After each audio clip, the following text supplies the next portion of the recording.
Dice así la palabra del Señor en Juan 20, del 1 al 18. El domingo por la mañana temprano, mientras aún estaba oscuro, María Magdalena llegó a la tumba y vio que había rodado la piedra de la entrada. Corrió y se encontró con Simón Pedro y con él otro discípulo, a quien Jesús amaba. Le dijo: sacaron de la tumba el cuerpo del Señor y no sabemos dónde lo pusieron. Pedro y el otro discípulo se dirigieron a la tumba. Ambos iban corriendo, pero el otro discípulo corrió más aprisa que Pedro y llegó primero a la tumba. Se agachó a mirar adentro y vio los lienzos de lino apoyados ahí, pero no entró. Luego llegó Simón Pedro y entró en la tumba. Él también notó los lienzos de lino allí, pero el lienzo que había cubierto la cabeza de Jesús estaba doblado y colocado aparte de las otras tiras. Entonces el discípulo que había llegado primero a la tumba también entró y vio y creyó, porque hasta ese momento aún no habían entendido las Escrituras que decían que Jesús tenía que resucitar de los muertos. Después cada uno se fue a su casa. María se encontraba llorando fuera de la tumba y mientras lloraba se agachó y miró adentro. Vio a dos ángeles vestidos con vestiduras blancas, uno sentado a la cabecera y el otro a los pies, en el lugar donde había estado el cuerpo de Jesús. Apreciada mujer, ¿por qué lloras?, le preguntaron los ángeles.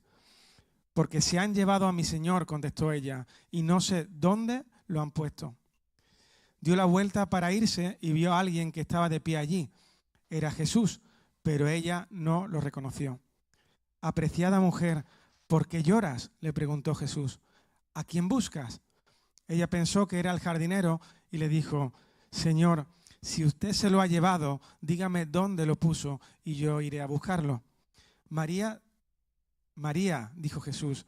Ella giró hacia él y exclamó: Raboní, que en hebreo significa maestro. No te aferres a mí, le dijo Jesús, porque todavía no he subido al Padre, pero ve a buscar a mis hermanos y dile: voy a subir a mi Padre y al Padre de ustedes, a mi Dios y al Dios de ustedes. María Magdalena encontró a los discípulos y le dijo: he visto al Señor, y les dio el mensaje de Jesús. Muy bien, buenos días. Gracias a los que han estado trabajando en las canciones nuevas y también a los que han hecho esta ilustración, que es muy bonita porque va a recordarnos por lo que vamos a hablar en esta mañana. Estamos celebrando que Jesús ha resucitado, algo muy difícil de creer, humanamente imposible de creer, porque la gente que se muere no sale de la tumba y no resucita, pero alguien tenía que hacerlo, si no, no merece la pena seguirle. Seguir a alguien que no ha podido con la muerte, así que no merece la pena entregar nuestra vida y seguirle. Pero Jesús lo hizo, y aunque los discípulos no entendían que eso fuese posible, mostraban su incredulidad a lo largo de un tiempo, pues Jesús se presentó vivo y les demostró durante 40 días que ciertamente Él había resucitado como había prometido que iba a pasar. Así que estamos en esta semana de victoria, de triunfo, de esperanza. Nuestra esperanza está en Jesús, y también es un planteamiento diferente, porque hablando de la Semana Santa en el Antiguo Testamento. Habitualmente pues hablamos en los Evangelios, pero queríamos hacerlo diferente, y entonces vamos a ver que ya Dios, como habíamos dicho la semana pasada, a lo largo de la historia ha ido dando señales claras acerca del Mesías para que cuando apareciese pues pudiésemos identificarle, ¿de acuerdo? Así que ha ido dejando esas señales a lo largo de la historia para que pudiésemos identificarle cuando apareciese. Esas señales están por todo el Antiguo Testamento, y podemos encontrarlas por todo el Antiguo Testamento, y especialmente en el libro de los Salmos, que estábamos diciendo la semana pasada, que hay muchos de esos salmos que están siendo una señal acerca de la pasión, de la vida, de la pasión, muerte, resurrección de la persona de Jesús. La semana pasada estamos hablando del Salmo 118, que hablaba de Jesús como la piedra angular sobre la que se sustenta la iglesia. O sea, la piedra angular decíamos que era la primera piedra que se ponía en una cimentación que marcaba la dirección del edificio, y sobre esa pues se tiraban las líneas y se edificaba encima. Así que era una piedra importante. Esa piedra importante dice que fue rechazada por los hombres. no fue recibida, fue rechazada, fue despreciada por los hombres, pero al mismo tiempo nos dice que esa era la piedra que Dios había escogido para ser el fundamento de la iglesia, del pueblo de Dios, que es la iglesia y de nuestra fe. ¿De acuerdo? Así que ese salmo hablaba de eso, de Jesús como piedra angular, también anticipaba que iba a ser rechazado, así que Jesús sabía a lo que venía. Cuando decía la semana pasada, dice, si tú sabes que vas a ser rechazado, no vas. ¿A qué? ¿Para qué vamos a ir si sé que no me van a recibir, ¿no? Sé lo que van a hacer conmigo. Pues Jesús aún así fue sabiendo que iba a ser rechazado. Pero también en ese salmo habla de la entrada triunfal de Jesús en Jerusalén que celebramos el domingo pasado. Hoy vamos a ver otro salmo mesiánico, que es el Salmo 16, que está anticipando ya la resurrección del Mesías, de Jesús, que hoy estamos recordando. Vamos al Salmo 16 y dice lo siguiente. Dice, guárdame, oh Dios, porque en ti he confiado. Oh alma mía, dijiste al Señor, tú eres mi Señor, no hay para mí bien fuera de ti. Para los santos que están en la tierra y para los íntegros es toda mi complacencia. Se multiplicarán los dolores de aquellos que sirven diligentes a otro Dios. No ofreceré yo sus libaciones de sangre, ni en mis labios tomaré sus nombres. El Señor es la porción de mi herencia y de mi copa, tú sustenta mi suerte. Las cuerdas me cayeron en lugares deleitosos y es hermosa la heredad que me ha tocado. Bendeciré al Señor que me aconseja, aún en las noches me enseña mi conciencia. Al Señor he puesto siempre delante de mí y porque está a mi diestra no seré conmovido. Se alegró por tanto mi corazón y se gozó mi alma, mi carne también reposará confiadamente, porque no dejarás mi alma en el Seol, ni permitirás que tu santo vea corrupción. Me mostrarás la senda de la vida, en tu presencia hay plenitud de gozo, delicias a tu diestra para siempre. Un salmo muy bonito, este Salmo 16, que fue escrito por el propio David. El rey David fue el que escribió este salmo y al principio del salmo dice Mictán. ¿Qué quiere decir eso? Al principio de los salmos hay unas palabras raras que lo que quieren decir es algo que tiene que ver con cómo se canta ese salmo, y en este caso, ¿qué significa? Aquí es una oración silenciosa. Podríamos decir que David está orando de manera silenciosa al Señor y expresa pues esta oración, ¿de acuerdo? Así que es muy bonito porque es algo sumamente personal que está en el corazón de David. Y este salmo lo podemos ver dividido en dos partes. La primera parte, capítulo 16, versículo 1 al 6, donde habla de el siervo fiel. Se habla del propio David, pero también está señalando al siervo fiel con mayúscula que será el Mesías. Y dice, confía en que Dios le guarde. Hace de Dios su supremo bien. Se complace en las personas íntegras. No sirve a dioses ajenos y no sufre sus consecuencias. Dios es su herencia, su heredad y su copa. Es Dios el que le sostiene, el que sustenta su suerte. O sea, confía en Dios, que es no es la suerte, sino es Dios el que dirige y controla su vida. Por lo tanto, el siervo fiel y prudente. La segunda parte del Salmo habla del Dios fiel. ¿De acuerdo? Del Dios fiel, versículo 7 al 11. Le aconseja y le enseña a través de su conciencia. Dice que por la noche le enseña su conciencia. Y es interesante eso, porque cuando vamos a dormir, ¿de acuerdo? Pues podemos reflexionar después del ruido del día y la conciencia nos enseña. Me mantiene firme porque confío en Él. Él mantiene firme a los que confían en Él. Hace alegrar el corazón y gozarse el alma. Se enfrenta a la muerte con confianza. No permitirá que su santo vea corrupción y le muestra la senda de la vida. Y vivirá por toda la eternidad en la presencia de Dios. Versículo 11. Me mostrarás la senda de la vida. En tu presencia hay plenitud de gozo. Delicias a tu diestra para siempre. O sea, aquí está hablando ya de la esperanza de eternidad. No es solamente durante la vida física, sino ya se proyecta hacia la eternidad. Delicias a tu diestra, que es donde vamos a estar, en la diestra de Dios para siempre. Mira, el versículo 9 y 10 contiene una afirmación del propio David, si lo notáis, de dos cosas. Vamos al versículo 9, dice, se alegró por tanto mi corazón y se gozó mi alma, mi carne también reposará confiadamente. Entonces él está confiando en morir en paz. O sea, la muerte asusta. La muerte es muerte, ¿eh? Decía a alguien el otro día en una reflexión, en internet hay cosas malas, pero también hay algunas cosas que se dice, oye, que son cosas buenas. Estaba hablando un pastor y dice, es que yo no voy a morir. ¿Cómo es eso? ¿Cómo que tú no vas a morir si morimos todos? No, es que a mí la muerte, con todos sus efectos, no me alcanza, y es verdad. Dice Jesús que el que cree en Él no morirá, o sea, dormirá. O sea, la muerte es un enemigo que va a morder con todas sus garras y aquel que muere sin Cristo. Pero en un sentido, el que muere con Cristo, este no es el tema del mensaje, pero es una reflexión interesante. No le alcanza la muerte, ¿me entendéis? Aunque muere, pero no sufre en este sentido la muerte. Así que él tiene la esperanza de que mi carne reposará confiadamente. Esa es la esperanza que tienen todos los cristianos, que en el momento de la muerte, tan dura para todo el mundo, nosotros vamos a enfrentarlo, ¿cómo? Confiadamente. Pero eso yo pienso, cuando yo empecé a leer la Biblia, que en el momento de la muerte Dios nos va a asistir. ¿Cómo nos va a dejar solo? Dejó solo a Jesús.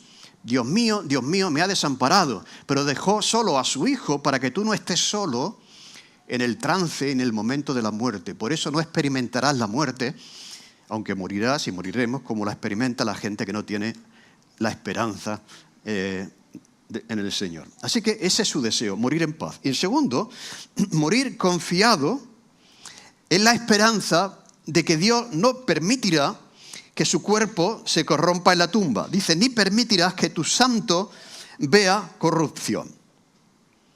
¿De acuerdo? O sea, ese momento será duro, pero tengo confianza, reposaré, me enfrentaré a la muerte de manera confiada, pero tampoco vas a permitir que una vez que me muera, ¿de acuerdo?, mi cuerpo se corrompa. No vas a permitir que tu santo vea corrupción. Bien, la pregunta aquí es, ¿de quién está hablando aquí David? ¿Está hablando de él mismo o está hablando de otra persona? ¿Está hablando de otro? En realidad, lo que está diciendo aquí David, sin darse cuenta, lo vamos a ver después, o dándose cuenta, está haciendo una referencia clara al Mesías, que no iba a ser abandonado en el ámbito de la muerte, ni su cuerpo va a experimentar, ni experimentaría corrupción. Esta afirmación del Salmo 16, que hemos visto que hace David, es una afirmación que creen los cristianos que se cumple en la persona de Jesús. Vamos a ir al libro de los Hechos de los Apóstoles, capítulo 2, versículos 25 al 27. Hechos capítulo 2, versículo 25 al 27, donde dice, porque David... Está hablando aquí Pedro, cuando viene el Espíritu Santo el día de Pentecostés, entonces Pedro se levanta y explica lo que está pasando y entonces predica el Evangelio. ¿De acuerdo? Entonces dice, David dice de él, veía al Señor siempre delante de mí, porque está a mi diestra, no seré conmovido, por lo cual mi corazón se alegró y se gozó mi lengua, y aún mi carne descansará en esperanza, porque no dejarás mi alma en el Hades, ni permitirás que tu santo vea corrupción. Me hiciste conocer los caminos de la vida, me llenarás de gozo con tu presencia. Así que Pedro identifica lo que está diciendo David en ese salmo con lo que iba a vivir Jesús, el Mesías, ¿de acuerdo? Así que usa este salmo en la predicación para demostrar que David no estaba hablando de sí mismo, sino que estaba hablando de Jesús, del Mesías, el que había resucitado. Es Jesús de quien está hablando David. Capítulo 2, versículo 22. Vamos a retroceder y dice en el versículo 22, varones israelitas, oíd estas palabras. Jesús Nazareno, varón aprobado por Dios entre vosotros con las maravillas, prodigios y señales que Dios hizo entre vosotros por medio de él, como vosotros mismos sabéis, a este, entregado por el determinado consejo y anticipado conocimiento de Dios, prendisteis y matasteis por mano de inicuos, crucificándole. Versículo 24, al cual Dios levantó, sueltos los dolores de la muerte, por cuanto era imposible que fuese retenido por ella. Porque David dice de él. Así que Jesús ha muerto, pero al tercer día ha resucitado, como había anunciado David. Y eso lo saben todos ellos porque Jesús había resucitado. Ellos sabían que le habían crucificado y ahora están en esa situación de vamos a ver, están diciendo por ahí que ha resucitado, aunque se aseguraron de que esto no fuese así, sellando la tumba con una piedra que nadie podía mover, ¿me entendéis? Poniéndolo a los soldados para guardarla, para que luego no dijeran que había resucitado cuando ciertamente habían robado el cuerpo, etcétera, ¿de acuerdo? Pero están en esa situación de entender esto.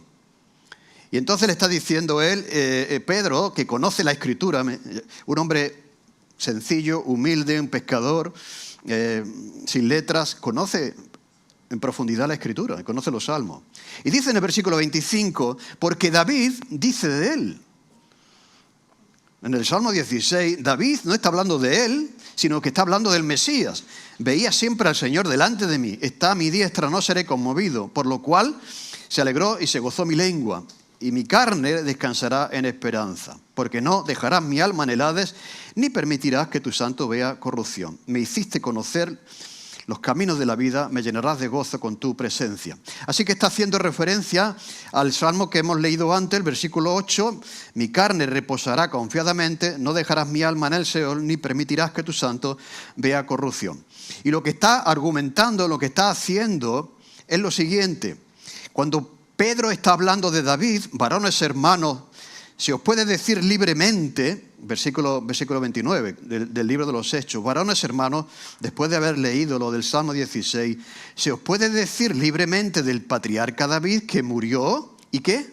Y fue sepultado. Y su sepultura está con nosotros hasta el día de hoy. Así que David murió y fue sepultado.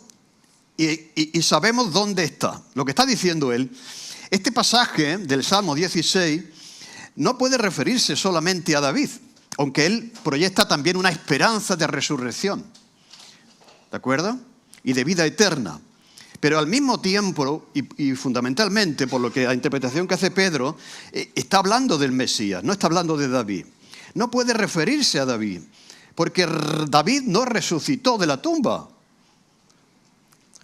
Los huesos de David siguen con nosotros y están en un lugar que todos conocen, porque todos conocían dónde estaba enterrado el rey David. Y si queréis, podemos ir y comprobamos que su cuerpo se ha corrompido y que sus huesos siguen ahí. Mirad qué argumentación más profunda que está haciendo Pedro. Quiero decir yo, cuando hablamos de la evangelización hoy requiere que hagamos este tipo de ejercicio. No basta con 4 cosas, soltar ahí y tal, y ya. No, tenemos que argumentar y razonar. Y él está haciendo aquí una exposición extraordinaria. Dice en el versículo 30, dice, después de haber dicho que sabemos dónde está la tumba, pero siendo profeta, bien, entonces atribuye a David una función profética, que sabéis lo que hacen los profetas, es transmitir lo que Dios les ha dicho a ellos y hacerlo llegar al pueblo. Pero siendo profeta y sabiendo que con juramento Dios le había jurado que de su descendencia en cuanto a la carne levantaría al Cristo para que se sentase en su trono, viéndolo antes, versículo 31 del libro de los Hechos, viéndolo antes, habló de la resurrección de Cristo, que su alma no fue dejada en el Hades, ni su carne vio corrupción. Así que David está profetizando, basándose en la promesa que Dios le había hecho de que de su trono vendría, de su descendencia, vendría el Mesías, como así fue, que se sentaría en su trono, cosa que todavía no ha sucedido, pero que pasará, ¿de acuerdo? Él está profetizando porque era profeta, dice Pedro, era profeta. Y el versículo 31, y viéndolo antes, o sea, todavía no había visto al Mesías, pero ya está viendo que va a venir porque viene de su simiente y lo está viendo resucitando. Viéndolo antes, ya lo estaba viendo, habló de la resurrección de Cristo, que su alma no fue dejada en el Hades, ni su carne vio corrupción. Es lo mismo que cuando nosotros decimos, el Señor va a regresar. ¿Lo hemos visto? Todavía no ha sucedido, pero es una profecía que no es que me haya... Es que está en la Biblia, ¿de acuerdo? Y por lo tanto no hay que profetizar sobre eso. Decíamos el otro día, si la profecía concuerda con lo que dice la Biblia, no es necesario. Y si no concuerda, no es profecía, no es verdad, ¿entendéis? Pero en un sentido estamos viendo ya algo que todavía no ha sucedido, pero en base a lo que Dios ha prometido, viéndolo antes, sabemos que eso va a suceder. Hablaba de la resurrección de Cristo, de que no fue dejado en la muerte, ni su carne vio corrupción. A este, versículo 32, a este Jesús, y Pedro identifica al Mesías que ellos esperaban con Jesús, resucitó Dios. De lo cual todos nosotros somos testigos. O sea, ya están en un punto que están convencidos. Pero cuando Jesús decía que iba a resucitar, ¿eso cómo va a ser? Entonces, hubo un proceso que es lógico, ¿de acuerdo? Así que hay personas que no creen, pero pasó mañana pueden creer. Quiero decir, no pasa nada. Quiero decir, hay un proceso para llegar a la fe y en este caso era necesario que Dios, podríamos decir, verificase, afirmase, demostrase que ciertamente el Mesías iba a resucitar, ¿de acuerdo? Entonces fue un proceso que culminó ya con la convicción, a este Jesús resucitó Dios, de lo cual somos testigos. Así que, exaltado por la diestra de Dios, habiendo recibido del Padre la promesa del Espíritu Santo, ha derramado esto que vosotros veis y oís. Y de nuevo, aquí Pedro menciona el cumplimiento de otro salmo mesiánico también, el versículo 34. ¿Vale? Al del libro de los Hechos. Porque David no subió a los cielos, pero él mismo dice, dijo el Señor a mi Señor, siéntate a mi diestra hasta que ponga a tus enemigos por estrado de tus pies. Esto es el Salmo 110, versículo 1. El Señor dijo a mi Señor, siéntate a mi diestra hasta que ponga a tus enemigos por estrado de tus pies. Este es otro salmo de David. El Salmo 110, versículo 1. Y entonces, ¿a quién se refiere David aquí? ¿Quién es su Señor? Dijo el Señor a mi Señor. El Señor no era David. Está hablando del Señor que le dice al Señor de David, siéntate a mi diestra hasta que ponga a tus enemigos por el estrado de tus pies. ¿A quién se está refiriendo? ¿Quién es el Señor de David? Pues mira, Jesús mismo va a hablar de este salmo y lo va a aclarar. Ya no es Pedro, sino es el propio Jesús. Vamos a Marcos capítulo 12, versículo 35 y 37. 35 al 37. Dice, enseñando Jesús en el templo decía, ¿cómo dicen los escribas que el Cristo es hijo de David? Porque el mismo David dijo por el Espíritu Santo, ¿veis?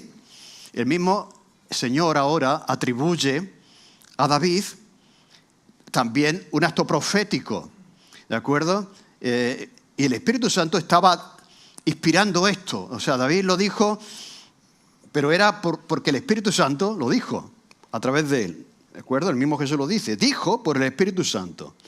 Dijo el Señor a mi Señor, siéntate a mi diestra hasta que ponga a tus enemigos por estrado de tus pies. David mismo, y esto lo dice Jesús, le llama Señor. ¿Cómo puede ser a la vez su hijo?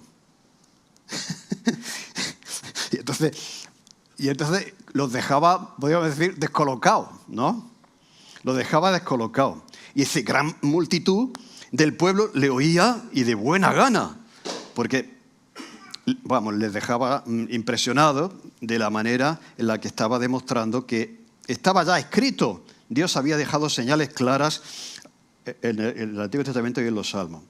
Así que este es el caso en el que el propio Jesús dice que David, inspirado por el Espíritu Santo, está hablando de él, que él es el Señor de David. Y el Señor de Jesús es el Padre, que le dice al Hijo, siéntate a mi diestra hasta que ponga a tus enemigos debajo de tus pies. ¿De acuerdo? Es el señorío completo del Mesías sobre el mundo, sobre el universo, que todavía no ha sucedido. Ahora, Jesús es Señor en un sentido de los que han creído en Él, pero hay una parte del mundo que para ellos Jesús no es el Señor. Pero llegará un día en que toda lengua confesará que Jesús es el Señor. Y mirarán a aquel que habían traspasado, que habían crucificado. ¿De acuerdo? Así que está diciendo que el Salmo 110 es un salmo mesiánico y que está hablando de él. Así que David, inspirado por el Espíritu Santo, está diciendo que el Señor, Dios Padre, le dice a su Señor, el Señor de David, Dios Hijo, porque David no subió a los cielos. Pues subió a los cielos. ¿Quién fue el que subió a los cielos? ¿Fue David? No. Fue Jesús. Fue Jesús el que subió a los cielos y resucitó y ascendió. Pero él mismo dice el Señor, a mi Señor, siéntate a mi diestra. ¿Dónde está Jesús ahora? A la diestra del Padre, hasta que ponga a tus enemigos por el estrado de tus pies. Entonces, Pedro, con un conocimiento profundo del Mesías, concluye, versículo 36. Sepa pues ciertísimamente toda la casa de Israel que a este Jesús a quien vosotros crucificasteis, Dios le ha hecho Señor y Cristo.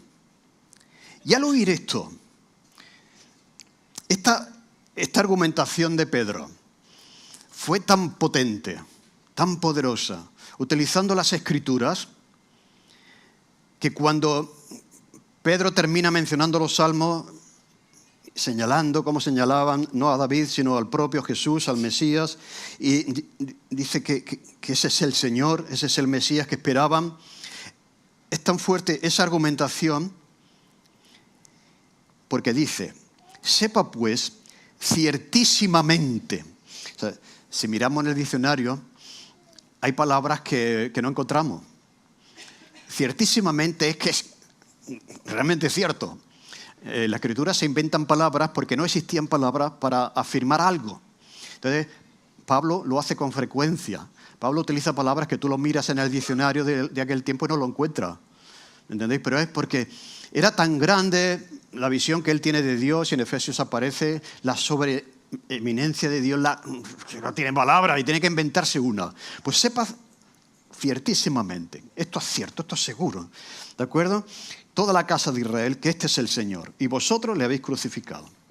Así que, al oír esto, se compungieron de corazón y dijeron a Pedro y a los apóstoles, ¿qué haremos? Bien, esto es una buena pregunta. O sea, después de una exposición bíblica, tenemos que hacer algo. No podemos salir de aquí y quedar lo mismo que estábamos. Algo tenemos que hacer, decían ellos, ¿no? Y también digo que nosotros también debemos hacer eso. Porque Dios nos está hablando. Dios está argumentando de una manera consistente, ciertísima, ¿de acuerdo? Que es Jesús el que Él había prometido, había enviado y ha resucitado.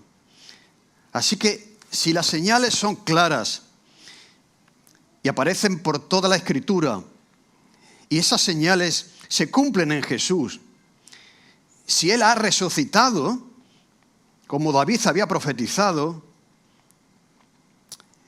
y ellos apreciaban tremendamente a David, como Moisés. O sea, primero Moisés, después David, ¿de acuerdo? Hay que hacer algo. ¿Qué vamos a hacer? No podían ignorarlo ni ser indiferentes. Tenían que hacer algo ante eso. Y nosotros también. Nosotros también tenemos que hacer algo. Entonces lo que dice Pedro, en el versículo 38 y 39, les dijo, ¿qué es lo que tenemos que hacer? Arrepentíos. Y bautícese cada uno de vosotros en el nombre de Jesucristo para perdón de los pecados y recibiréis el don del Espíritu Santo. Porque para vosotros es la promesa y para vuestros hijos y para todos los que están lejos, para cuantos el Señor nuestro Dios llamare. La finalidad es el arrepentimiento. Esto debe llevarnos al reconocimiento de que un inocente fue crucificado, pero ha resucitado. Es el Señor que ha venido para nuestra salvación. ¿Cómo tenemos que responder a eso? Arrepintiéndonos de haber vivido una vida sin creer en Él. Quizás hubiésemos sido de aquellos que estaban gritando aquel día, crucifícale, crucifícale. Arrepentimiento, fe en que Él es el Mesías, que ha resucitado. Y Él a cambio va a hacer un regalo, como es la presencia del Espíritu Santo en nuestra vida, para que podamos hacer lo que Él nos pide hacer, porque por nosotros no lo podemos hacer. Y el Espíritu Santo morará en cada uno de vosotros. Así que si tú estás lejos todavía del Evangelio de Jesús, Dios te está llamando, porque dice, es para todos los que el Señor llamare. ¿De acuerdo? Así que Dios nos está llamando. Cuando tú estás escuchando algo que es ciertísimo, que es convincente, que te está llamando a responder a eso, no puedes seguir igual que estabas, siendo indiferente. ¿Me entendéis? O sea, uno puede estar 100% de acuerdo con lo que aquí se hace, con lo que aquí se canta, y venir fielmente cada domingo, participar de todas las cosas y no ser salvo. No haber ido personalmente a Él en arrepentimiento y en reconocimiento que Él es el Mesías, es el enviado por Dios para nuestra salvación y que ha resucitado demostrando quién es. Así que arrepentimiento y fe en su persona y recibiremos el don del Espíritu Santo. Así que Jesús es quien dijo ser, Él ha resucitado y es a Él a quien tenemos que seguir. Decía antes que la resurrección puede ser algo humanamente difícil de aceptar. Mira, yo, en parte, yo no estuve allí. No somos de los que estuvieron en la tumba y vieron las evidencias por cómo estaban los lienzos colocados. Por cierto, otra cosa que el otro día estaba leyendo es que el sudario de Jesús estaba sobre su cabeza y fue doblado, dejado con cuidado, pero doblado. Mientras que el resto estaba allí como si al resucitar Jesús hubiese salido de allí y aquello se había desplomado. Es como un globo que se desinfla y todo el sudario que le había envuelto estaba allí, así, ¿no? Y eso dice el texto de Juan que hemos leído, que cuando Pedro vio tal como estaban los lienzos, ¿de acuerdo?, se convenció de que Jesús ciertamente había resucitado. Pero es interesante el detalle de cómo que el resto de su cuerpo está como está, pero sin embargo el sudario está doblado. Y estaba leyendo algo que me parece interesante, cuando un señor estaba comiendo, servido por un esclavo en su casa, y se levantaba para ir al baño o para atender una llamada telefónica, y dejaba los lienzos desorganizados, el esclavo entendía que no podía retirar la mesa porque su señor todavía no había terminado. Pero para demostrar al esclavo de que había terminado lo que vino a hacer, pues dejó los lienzos bien doblados. Así el esclavo interpretaba que su señor no estaba por ahí terminando todavía lo que le quedaba por hacer, sino que ciertamente había acabado. Interesante, ¿no? Esto viene de la cultura judía. Nosotros no sabemos, ¿me entendéis? Por eso es interesante el estudio de la teología y el estudio del contexto, de la historia, etcétera, de la cultura. Y eso era lo mismo que ahora, cuando va uno a un restaurante fino, resulta que hay un manual de cómo tienes que poner los cubiertos. ¿A que sí? Yo no sé mucho de eso. Pero depende de cómo ponen los cubiertos, pues comunica al que pasa por allí que has terminado, no has terminado, etcétera, ¿no? ¿No? Pues es igual. O sea, el esclavo entendía, al ver los lienzos acabados, que su señor había acabado y podía retirar, por lo tanto. Eso es lo que fue Pedro a ver, es lo que vio Pedro cuando vio eso y entendió que la obra había sido completada con la resurrección. Por lo tanto, yo digo, aunque pueda parecer, aunque nosotros no estábamos allí, Pero él lo demostró, o sea, ¿me entendéis? Los cristianos no están creyendo una paparrucha, ¿no? O sea, todo esto, o sea, si no hubiese sido así, si Jesús no hubiese resucitado, ¿pensáis que hubiesen muerto todos como murieron por causa de su fe? Aquello era imposible de creer, pero por otra parte, es que Dios lo había anticipado. Hasta el propio Job, dice, tenía la esperanza de la resurrección. Yo sé que es difícil de creer, pero ¿a que te gustaría que alguien venciera la muerte? ¿A que sí? Pues no lo esperes, ya lo ha hecho, es Jesús. ¿No? Por eso, si seguimos a alguien que todavía está en la tumba, no merece la pena que entregues tu vida, ni que vengas aquí, ni que... ¿Me entendéis? No merece la pena. Hay que buscar a aquel que ha vencido lo que vence a todo el mundo. Y lo que nos vence a todos es la muerte. Ese es el enemigo a batir, a vencer. ¿De acuerdo? Y Jesús, al resucitar, venció la muerte, como sabemos. Por lo tanto, es al que tenemos que seguir. Es al que tenemos que seguir. Y dice, me mostrará la senda de la vida, en tu presencia hay plenitud de gozo, delicias a tu diestra para siempre. Dios te va a mostrar el camino de la vida. Junto a ti, con el Señor, abundará la alegría y el gozo no tendrá fin. Esa es la promesa que también Dios nos da cuando el Espíritu Santo viene a nuestra vida, porque hemos creído en el Señor. Abundará la alegría, aunque haya problemas y dificultades y sufrimientos, etcétera, pero habrá algo dentro de nosotros y nuestro gozo no tendrá fin. Será eterno. O sea, el gozo no se acaba cuando uno se muere. El gozo será eterno. Pues yo quiero retarte a que si todavía no eres de los que se han arrepentido, de los que han venido a Jesús, sí, quizás lleves tiempo escuchando, pero escuchar no te salvará. Lo que te salvará es en base a la argumentación que estamos viendo en la Escritura. Que tú respondas personalmente. Tu mujer no puede responder, tu marido no puede responder, tu padre, tú no puedes responder. Cada uno de nosotros tenemos que responder ante la evidencia de que Jesús ha resucitado, es el enviado del Padre, y responder en arrepentimiento, en fe, y recibiremos el don del Espíritu Santo para que podamos hacer lo que Él nos pide que hagamos y lo que nosotros no podemos hacer por nosotros mismos. Así que entrega tu vida a Cristo, cree en Él, síguele, porque no hay nada ni nadie, ninguna filosofía, ningún filósofo que merezca que le entregues tu vida a Él. Porque solo Jesús ha resucitado y lo ha hecho por ti.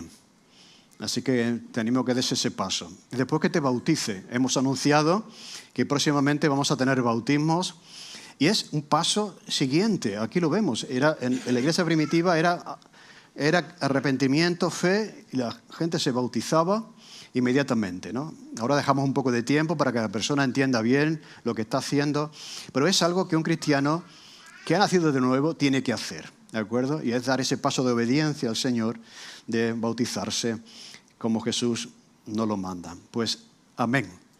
El Espíritu Santo te está hablando a través de la palabra de Dios, de que Jesús es quien dijo ser, al que debes seguir, por lo tanto, espera que entregue tu vida a Él. Muy bien, qué bueno que aquí tenemos durante todo el tiempo una ilustración de la tumba vacía, de la piedra, y hay piedrecitas aquí. ¿Qué es lo que vamos a hacer? Ahora al salir, vamos a coger un rotulador y vamos a poner en cada piedra, vamos a coger una piedra solo, por familia, y vamos a poner ahí nuestro nombre. ¿De acuerdo? Si tú has creído en lo que hemos anunciado, y si tú eres salvo, si tú o quieres serlo, si quieres creer en el resucitado. Así que al final lo podemos hacer antes de marchar. Muy bien, decía, teníamos también el privilegio de participar en esta mañana, el pan y el vino, el último domingo del mes. Y quería hacer también algo diferente